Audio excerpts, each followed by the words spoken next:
안녕하세요, 여러분. 굿모닝 행정학 진행하는 여러분의 영디 최영희입니다. 자, 새로운 월요일 아침이 밝았습니다. 우리 금요일 날 수업했었던 내용의 제일 마지막 예산을 집행하는 과정에서의 통제, 신축성, 집행 단계의 여러 가지 내용들을 우리 오늘 쭉 정리를 해볼 거예요. 109번부터 125번까지 한번 들어가 보도록 하겠습니다. 여기는 대부분 국가재정법에 나와 있는 집행의 신축성 방안의 말만 정확하게 봐주시면 돼요. 109번, 정부 조직 등에 관한 법령의 제정, 개정, 폐지로 인해 그 직무 권한의 변동이 있을 때 예산도 이에 따라 변동시킬 수 있는 제도, 네, 이체입니다. 근데 이체는 통제를 위한 장치가 아니라 신축성을 부여하기 위한 장치이기 때문에 109번은 X가 되죠.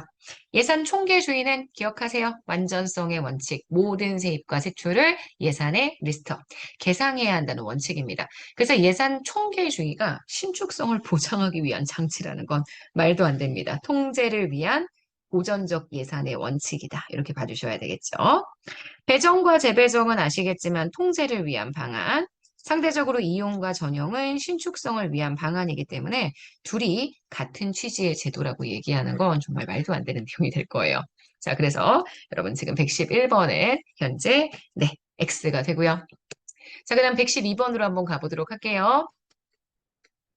112번 보시면 자, 수입대체 경비에 대한 예가 나와 있죠. 수입대체 경비는 수입을 경비로 대체하는 거죠. 수입대체 경비를 별도로 둔다라는 것, 예산에 계상시키지 않고 수입대체 경비를 쓸 수 있다는 건 완전성의 원칙에도 예외, 통일성의 원칙에도 예외. 아시겠지만 전형적인 예산의 집행 신축성을 유지하기 위한 제도입니다. 맞아요. 그래서 112번 맞는 선지고요.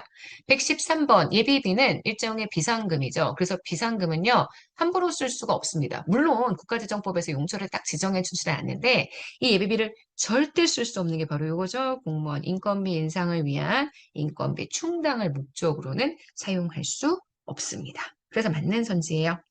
자, 이용은 장관항, 입법 과목 사이에 자금을 이전하는 거죠. 그래서 여기 있는 세항과 목이 틀렸습니다.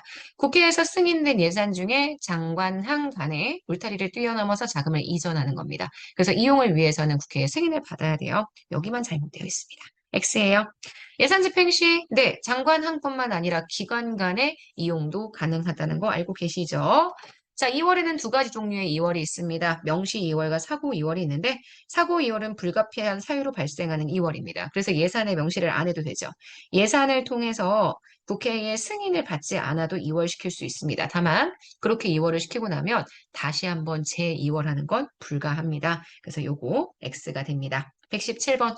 국고채무 부담행위는 말씀드렸던 것처럼 계약을 하는 거죠. 앞으로 돈이 들어갈 지출 의무에 대한 걸 미리 예산에 명시해 놓고 계약을 진행하는 거기 때문에 법률에 따른 것, 세출 예산 금액, 계속비 총액 여기에 합산되지 않습니다. 별도로 국고채무 부담 행위가 이루어지기 때문에 법률에 따른 것이나 혹은 세출 예산 금액이나 혹은 계속비 총액 범위를 벗어나서 이거 범위에 해당하지 않습니다. 이 범위보다 더 돈을 많이 쓰는 거기 때문에 117번은 X입니다. 자, 118번 전용은 입법 과목이 아니라 행정 과목 세항과 목입니다. 요거에 대해서 집행 용도를 조정해서 사용하는 권한을 부여하는 거고요. 자, 119번 행정안전부 장관은 정부 조직관에 관한 법령의 제정 개정 폐지로 인해 중앙관서의 직무와 권한의 변동이 있을 때 기재부 장관의 요구에 따라 예산을 상호 이용하거나 이체. 이체인 건 아실 거예요. 위에서 이미 109번 선지에서 제가 이체를 봤습니다. 근데 119번 선지의 핵심은 그 이체를 그러면 누가 누구에게 요청하느냐. 이체를 하는 건 당연히 중앙예산기관의 장인 기획재정부 장관이 합니다. 그러면 이걸 요구하는 건 행안부가 아니라요. 각 중앙관서의 장. 이체의 사유가 발생한 중앙관서의 장들이 요구를 하면 행정안전부가 아니라 기재부 장관이 이체를 해줍니다. 119번 X고요. 자, 120번입니다. 예비타당성 조사에 대한 내용이, 죄송해요. 예비타당 조사가 아니라 총사업비 관리제도네요. 총사업비 관리제도의 핵심은 완성의 기간이 굉장히 많이 소요됩니다. 완성에 2년 이상 소요돼요. 총사업비가 일정 규모 이상인 사업에 대해서 사전에 기획재정부 장관과 이 부분에 대한 협의, 총 사업 금액, 사업 기간, 뭐 이런 것들을 조정하기 위한 제도라고 볼 수 있습니다. 맞는 선지예요. 자, 121번. 이번에는 예비타당성 조사요. 예비타당성 조사는 이미 예산을 투입하기로 결정한 게 아니라 투입이 아직 안 됐어. 그래서 예산 편성을 할 때 제가 보통은 봅니다. 예산 편성이 아직 이루어지지 않았는데 이 예비타당성 조사를 통과해야지만 예산 편성이 이루어지죠. 그래서 예비타당성 조사의 분석 내용을 경제성과 정책적 분석으로 구분합니다. 상위 계획과의 연관성은 당연히 정책적 분석에 해당할 거기 때문에 지금 보시는 121번 요거는 현재 X가 되고요. 예비타당성 조사는 사업 주무부처에서 수행을 한다? 아니요. 예비타당성 조사는 기획재정부에서 합니다. 기술적인 검토, 예비적인 설계 이런 건 그냥 타당성 조사고요. 사업에 대한 집행 단계에 이루어지는 타당성 조사고 예비타당성 조사는 일단 기재부가 사업의 경제성이 있는지 정책적으로는 효과적인지 이런 것들을 분석하는 내용입니다. 그래서 122번 X입니다. 신규 사업 중에 예비타당성 조사 사업의 대상이 되는 건 총 사업비 500억. 그래서 총 사업비 500억만 보시면 안 되고요. 500억인데 국가의 재정 지원 규모가 200억 아닙니다.